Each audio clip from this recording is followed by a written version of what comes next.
Hello everyone, welcome back to the channel.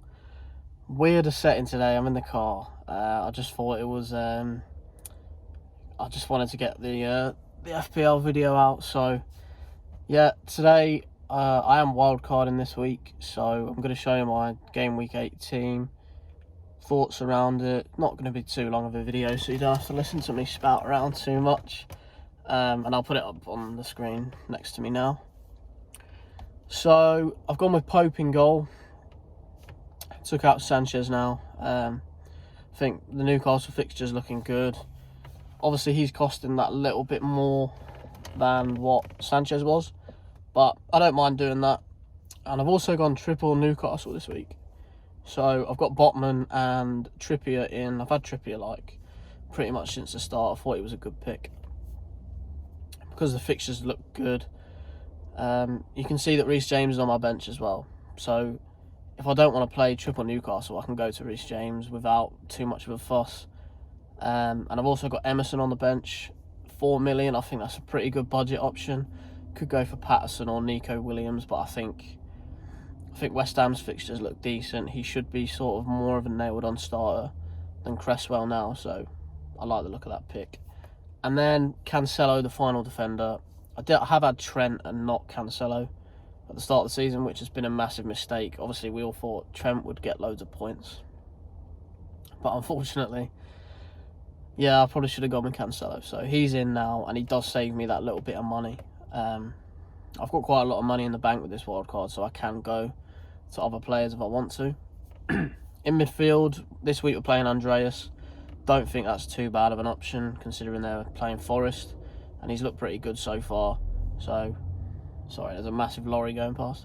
So yeah, I don't mind the pick of Andreas, and I think he's looked pretty good so far. He's on corners as well. So we've left Gross on the bench. See, this one could be an interesting one. I could go cheaper and just have him as a bench player, and then if I wanted to go back to Salah because he's not in the team, I could do. But at the moment, I think I'm just going to stick with Gross. We've got Liverpool next, so I think I'll probably bring him in after that. Spurs at home, and then the fixtures are okay after that. So Martinelli is staying. Probably one of the best budget options sort of in midfield now. He's already got a lot of points. He's playing every week on that left-hand side. And he's scoring and assisting. So, and obviously Arsenal look pretty good apart from the United game. So yeah, going to be sticking with him. James Maddison, I'm going to bring him in this week, I think. I know he's probably better for game week 9 because they've got easier fixtures after they play Spurs this weekend. So you could go for someone like Bowman against Everton. But I just think Maddison, I'm going to have him anyway. And I don't think Spurs away is like a terrible fixture. I don't think he's like not going to score or anything like that. So I don't mind picking Maddison. 7.9 million. You can go to other 8 million options as well. Pretty easy if you want to. And then Bernardo Silva. This one's an interesting one because the numbers aren't amazing. People don't usually pick him. You could go with De Bruyne as your one of your premium options instead of Kane, for example, and then you can go straight back to Salah. But I think Bernardo he's probably gonna play. He's got a decent amount of points so far. He's going to be playing on that right hand side or in midfield, so I think he offers you a lot more than just one thing. He can score goals, he can assist. So at 7 million, I think the price is not too bad. And if you want to go down to a Rashford or a Sinisterra or a Trossard at some point, you can, because you're saving your 0.5 million and even more if you go down to Gordon and Leon Bailey and players like that. I could go cheaper, which, I could go for Bailey at like 4.7, 4.8, and then I could go from Maddison to Salah if I really wanted to. But I think Bernardo is a pretty good pick. And I'm trying to pick this team based on the fact that I want these for weeks and weeks and weeks.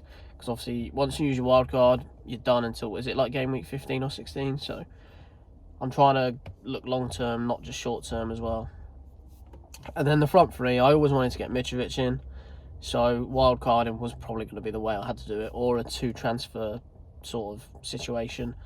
Haaland and my captain this week, which is Kane. Now, this is an interesting one because everyone wants to captain Haaland. But I just want to captain Kane. Leicester at home. I think he's going to get... I wouldn't be surprised. Don't be surprised if he gets a hat-trick or something. I'm not saying Haaland won't score, but Wolves have got a decent defence. They've been pretty tight. They haven't conceded too many. I know Haaland is Haaland and he probably will score, but I think Kane has got potential to get 2 or 3. And the reason I've picked Kane as my other premium instead of Salah or De Bruyne, I know Salah hasn't got a fixture, is that I think I could captain him. I think if you're not going to captain someone like that, then you may as well not pick them. So that's why I picked him, because I think I'm going to captain him. You could also go with sort of Ivan Toney or Solanke, someone more budget, which then means you can bring Salah or De Bruyne in, and it gives you easier routes back to each one. But I just think Kane, and then if I want to get rid of him, I will get rid of him, and I probably won't make a transfer next week because I've got players on the bench who are going to come in, which then means I have 2 free transfers the week after, and I can start to move around a little bit more if I need to. But so far, I've had a pretty good season in FPL. I'm doing all right in all my leagues. Another lorry or a bike. So I'm pretty happy so far. There's a few mistakes I made. Like, I didn't have Haaland from the start. I had Kane originally and then swapped him out. Had Trent instead of Cancelo. But, you know, it's all hindsight. You never know what's going to happen, really. And, yeah, hopefully the wildcard will fix that and I've got every base covered. Just a few players that I could also bring in. Wilfried Zaha is one, but I'm a Brighton fan and I don't really want to bring him in. We usually have this like sort of rule every year where you don't bring in a Palace player, so I don't know if I can bring myself to do that, but he's looking good so far. Obviously, Jared Bowen we mentioned. Trent, obviously, if you want to bring him in after the blank. But yeah, it'll be an interesting weekend of fixtures. Obviously, last weekend no one scored any points because we didn't have any games. But I think I've got a lot of bases covered in this wild card. Let me know what you're doing this week. Are you wildcarding or are you just making transfers? Because obviously, like, a lot of people have got 9 players and they want to get 11 players out because of the situation with the Queen. So it's an interesting one. I think some people are on this week wildcard or next week. And a few are waiting until like 12, 13. But I think this week or next week, I don't think it really makes much difference. It's just players like Maddison, you know, you don't want him from Spurs.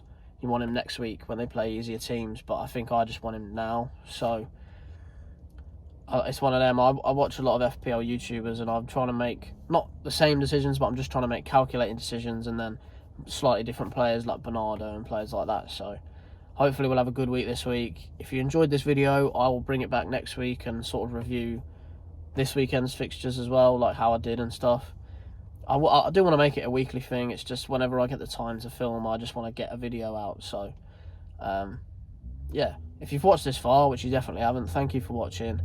Like if you've enjoyed it. Subscribe if you want more. We're trying to hit 50 subscribers.